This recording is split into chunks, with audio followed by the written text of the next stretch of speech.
ISIS has been all but destroyed in Syria, and now followers who gleefully abandoned the West and went over there to help are trying to slink back home.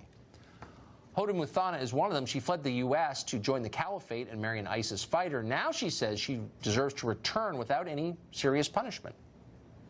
I don't know. I thought I was doing things correctly for the sake of God. And when I came here and I saw everything with my own eyes, I realized that I made a big mistake. And I know I ruined my future and my son's future, and I'm deeply, deeply regretting. Do you think you deserve a punishment for what you did? Maybe therapy lessons, maybe a process that will ensure us that we'll never do this again. Therapy, so she'll never join ISIS again. Okay.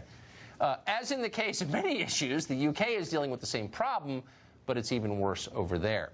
Their former ISIS bride is not even sorry. Many are not sorry at all for what they did, but still want to come back and no doubt live off taxpayers they wage jihad against. Watch. I think a lot of people should have sympathy towards me for everything I've been through. You know, they don't really have proof that I did anything that is dangerous. They had beheaded people. There were executions. Yeah, I knew about those things, and I was okay with it. I did have a good time there. It's just at the end things got harder. Please don't give up on trying to get me back. I really don't want to stay here. Yeah, I was okay with the beheadings, but you should feel sorry for me. Now, so far, these people have been kept from returning to the UK, but at least one columnist has already called that racist. Nigel Farage once led the UK Independence Party, of course, and he joins us tonight. Nigel Farage, thanks very much for coming on. So how much would you have to hate your own country to publicly argue it is, quote, racist not to allow someone who approved of beheadings while living with an ISIS fighter back into your country? Yeah, I mean, this is the whole thing about international law. So if we were to say, as a country, to Shamemba Begin, she can't come back to our country, we're taking your passport away, we would be making her stateless, and that is what our political class are scared of doing. But the fact is, she chose to leave us, she worked with a direct enemy of our country, of our values. As far as I'm concerned, she's not stateless, she's Islamic State, and I don't want her back in my country under any circumstances. And for those that say, look, she was only a 15-year-old kid, she made a mistake, well, Christian forgiveness is based on people first repenting of their sins. And as you said, you know, her casual attitude towards beheads, you know, fighters who've been beheaded, and she found them in the bin and she was okay with it.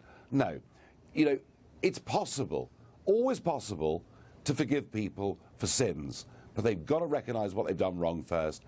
I don't want her back, but I fear our country is much weaker than yours when it comes to defending our values, and I fear she is coming back.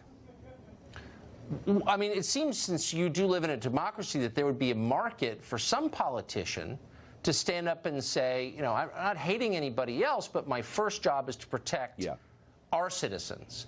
Why don't you have a national politician who will say that? Well, occasionally one does say that, and then they get abused, as you say, called racist, called extreme, all the things I've been called over these years.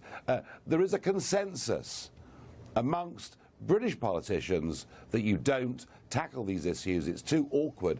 And of course, remember, we have a growing Muslim minority within the United Kingdom, and the fear is, if we say these things, we'll alienate that community and they won't vote for us in the future.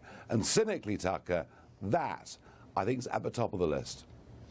I mean, it's hard. I mean, maybe the majority of British Muslims support ISIS. I would doubt it. They don't. I mean, I'm sure there are a lot of reasonable people who, you know, see this kind of behavior as discrediting to them and wrong. I mean, I would certainly hope so, but also sort of like, who cares? Shouldn't somebody be brave enough to tell the truth that that's just wrong behavior? And this is a very important point. The vast majority of British Muslims, you know, are integrating into our way of life. They're appalled by what ISIS have done, by what this young woman has done, because it makes their lives in their communities more difficult and tougher for their kids to integrate. And the key here is, we in the West must not launch a crusade against an entire religion. We must launch it against the extremes of that religion and get moderate Islam on our side in this great battle. But you don't do that by being weak, you do it by being strong. That's exactly right. Nigel Farage, thank you very much for that. Thank you. Well, CNN is under fire.